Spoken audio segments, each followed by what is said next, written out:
है। दूध पिए? चलो तो आज हम पढ़ेंगे त्योहारों के बारे में। आप सभी कौन कौन से त्योहारों के बारे में जानते हो?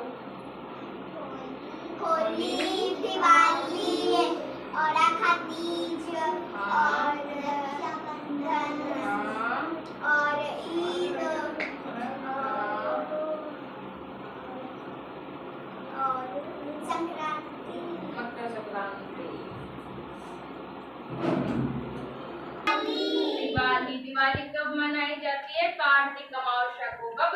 कार्तिक अमावस्या को। हमारे हिंदू धर्म के अनुसार दिवाली क्यों मनाई जाती है?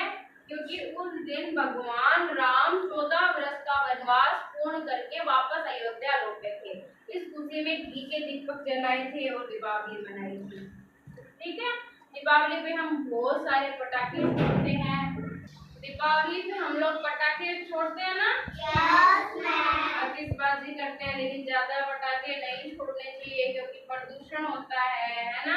और बहुत सारी मिठाइयाँ बनाते हैं, घी के दीपक जलाते हैं, माता लक्ष्मी की पूजा करते हैं, है ना। ठीक है। ये है होली। होली कब मनाई जाती है? होली मनाई जाती है फाल्गुन पूर्णिमा को। कब मनाई जाती है? फाल्गुन पूर्णिमा को। होली क्यों मनाई जाती है? कोई बता सकता है? क्यों मनाई जाती है होली? होली के दिन होलिका दहन किया जाता है ना? हाँ, एक हिरण्यकश्यप नाम का एक राजा था, उसका पुत्र था प्रहलाद, उसकी बुआ थी। होली मनाई जाती है, बताओ। फाल्गुन पूर्णिमा क्यों मनाई जाती है? हिरण्यकश्यप नाम का एक राजा था, उसका पुत्र था प्रहलाद, उसकी बुआ थी होलिका, है ना। हिरण्यकश्यप बहुत ही घमंडी राजा था। वो खुद को ही समझता था कि मैं ही भगवान हूँ, मेरे अलावा कोई भगवान नहीं है। और उसका पुत्र प्रहलाद था, वो बहुत ही समझदार और बहुत ही धार्मिक इंसान था। वो दूसरे भगवान जैसे राम जी, हनुमान जी, उनकी पूजा करता था। और हिरण्यकश्यप बोलता था कि मैं राजा हूँ तो मैं ही भगवान हूँ। इसलिए उसने सोचा कि मेरा पुत्र ही मुझे भगवान नहीं मान रहा, तो मेरे राज्य की प्रजा मुझे भगवान से भगवान नहीं मानेगी। तो उसने सोचा कि मैं मेरे पुत्र को मार देता हूँ। प्रजा ही मुझे भगवान नहीं मान रही है, तो बाकी सभी मुझे भगवान क्यों मानेंगे? तो इससे अच्छा ये है कि मैं इसको मार देता हूँ, उसका वध कर देता हूँ, है ना। तो होलिका थी ना, उसे ऐसे बोला हुआ था कि उसे वो अग्नि में कभी जलती नहीं थी। तो अपनी बहन को बोला कि तुम गोद में लेके प्रहलाद को बैठ जा और फिर हम आग लगा देंगे, ये तो मर जाएगा और तू बच जाएगी, है ना। फिर वो भगवान का बहुत अच्छा भगत था, तो होलिका उसे उसकी बुआ गोदी में लेके बैठ गई, उसे जला दिया, लेकिन भगवान ने उसे बचा लिया और होलिका जल गई।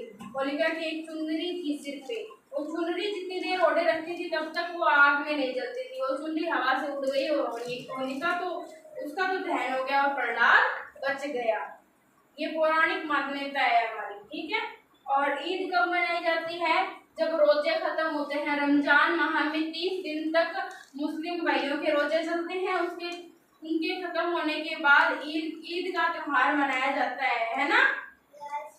ये कौन सी ईद होती है? मीठी ईद। इस दिन सेवैयां बनाते हैं और सभी मिलजुल कर खाते हैं ना।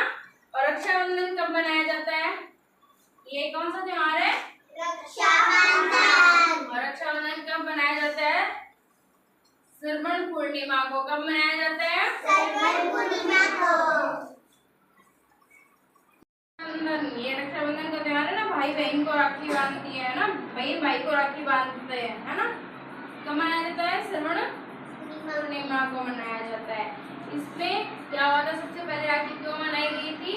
क्योंकि रानी कर्णावती थी, उनका मुसलमानों के साथ संघर्ष चल रहा था, लड़ाई हो रही थी। उसने अपनी रक्षा के लिए हुमायूं को अपनी ओढ़नी की एक चीर भेजी थी कि ये रक्षा सूत्र है। उसी दिन से सभी बहन अपने भाइयों को राखी भेजती हैं, राखी बांधती हैं और रक्षाबंधन का त्योहार मनाया जाता है। मिठाइयाँ खिलाते हैं, तिलक लगाते हैं, भाई की आरती करते हैं, है ना। हमारे हिंदू धर्म में और भी बहुत सारे त्योहार मनाए जाते हैं। इस जाती है, गणगौर मनाई जाती है, आखा तीज मनाई जाती है जिस दिन बीकानेर की स्थापना हुई थी, है ना। मकर संक्रांति मनाई जाती है ना। और कौन से त्योहार मनाए जाते हैं, किसी को कुछ याद है? और जैसे ईद के अलावा रावण दहन, दशहरा, नवरात्रे, है ना। नवरात्रा भी आते हैं ना।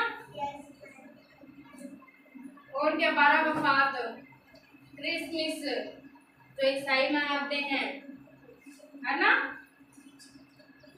और आप सभी को त्योहारों के बारे में मैंने कौन कौन से 4 त्योहारों के बारे में बताया था? होली, दिवाली, ईद, रक्षाबंधन। चारों की कहानियां समझ में आ गई थी? थोड़ी थोड़ी जो कहानी सुनाई थी आपको कि दीपावली क्यों मनाई जाती है, होली क्यों मनाई जाती है, रक्षाबंधन क्यों मनाई जाती है, बताई थी ना। समझ आ गया? चलो ठीक है। तो इसी प्रकार हम कहानियों के माध्यम से कल और भी त्योहारों के बारे में पढ़ेंगे।